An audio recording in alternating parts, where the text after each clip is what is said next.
After today, everything in the Back to the Future trilogy will take place in the past. Hello! It is October 21st, 2015. We are in the future! And I still have to tie my shoes myself. Surprise! I'm a nerd! I grew up watching the Back to the Future trilogy. My dad, who just showed me everything wonderful in terms of film and music and TV, but I have him to thank largely for getting me on this path as a film major here in college. So Back to the Future has a very special place in my heart. I've been looking forward to this day since I was probably about 6 years old. This is heavy.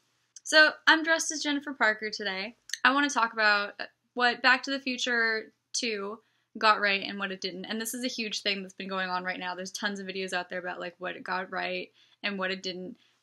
It doesn't matter. I think it's just kind of fun to look at. Hoverboards, don't have those. A food hydrator. Apparently that does exist, but it looks disgusting. Split screen TV.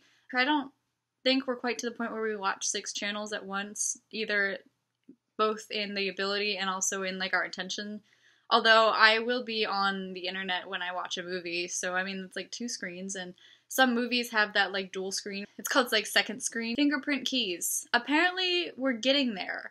I don't know anybody that has one of those, but we have fingerprint scanners on our cell phones now, so that's getting pretty close. The window screens with the video, that just made me think of Innoventions, or the House of the Future in Innoventions, that is actually now in Yesterland, since Disney finally tore that out. But there were like, you know, windows in there that had screens that were just video screens instead of like projector screens like they had in Back to the Future 2. Flying cars, we don't have yet. I think they're kind of impractical, but maybe we'll get there one day. I don't know. I don't know if that's still something people are hoping for, or if that was just like a 1980s idea of the future. Now that we're in 2015, 30 years later, we're just kind of like, yeah, no, that was a bad idea. Jaws, like 13 or whatever they were on. No, we don't have that. We do have a movie landscape that is dominated by franchises and sequels, and I think that's okay. I'm fine with that, because I love spending more time with characters. They still had fax machines. Still, their idea was in 2015 we're going to have fax machines in every room.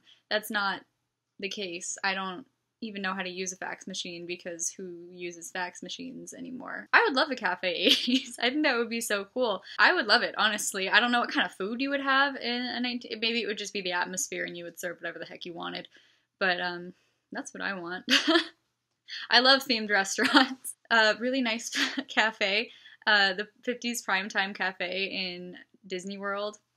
I love it. It's so great. But that's another example of a 1950s cafe that's really popular versus, you know, the lack of 1980s cafe that we have. Although I feel like there's a decade restaurant where like certain sections have years, or maybe I'm just making that up in my head. I'm having a Back to the Future marathon tonight, so once I get off of work, I'm gonna come home and make some kind of food. I don't know what I'm having for dinner yet. Maybe hydrated pizza, you know.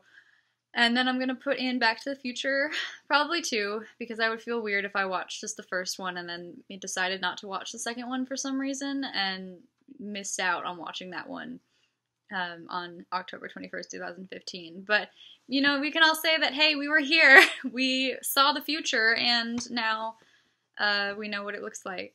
So that's that, I guess. I'm such a huge film nerd. It's a problem. Or not.